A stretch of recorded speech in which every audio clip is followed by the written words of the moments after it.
know some of you guys are trying to watch the video for today's activity that is posted here and it is not working. So I am creating this video as take 2 to hopefully help you guys. We are going to be doing a water simulation today. So what you need to do is you need to click on this presentation link and it takes you to a Google slideshow that is loading.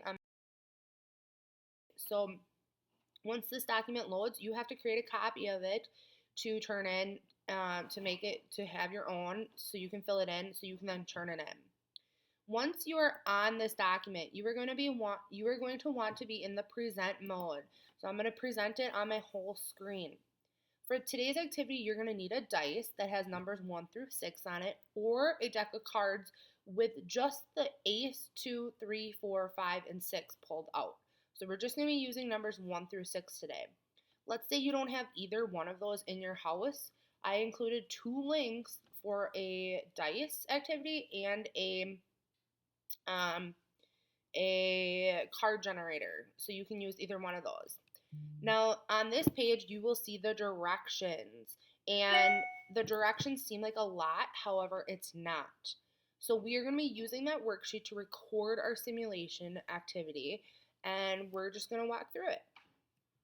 So this is the starting page for everybody, and on this starting page, you either need to roll your dice or pick a card to determine where you start. So when I roll my dice, I get the number 2. So my starting point is plants. So on my document right here, I roll the dice again to figure out what is my interaction with plants as water. So I rolled my dice and I got a 1. So it says I am transpirated into water vapor and float into the atmosphere. So my scenario as water when I interact with plants is the plants transpired, or they sweated out the water, or me, and I went to the atmosphere. So if you go back to your worksheet, on here, on your worksheet, the scenario and evaporated into the atmosphere. One more E.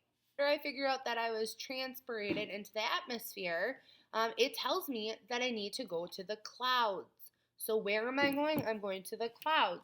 So in my document, where am I going? I'm going to the clouds. And so I'm going to write the word clouds here.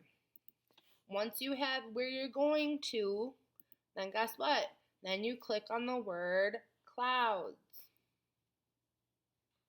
So at the bottom here, I'm going to click on the picture clouds. Then it takes me to the clouds. Again, I roll my dice or draw a card, find what scenario what's happening. Then it tells me where I'm going, and I record all of that information in this document or in this worksheet. You must complete at least 10 rounds. You can do more than 10 rounds if you want to, but you don't have to. I hope that helps. Have a great day.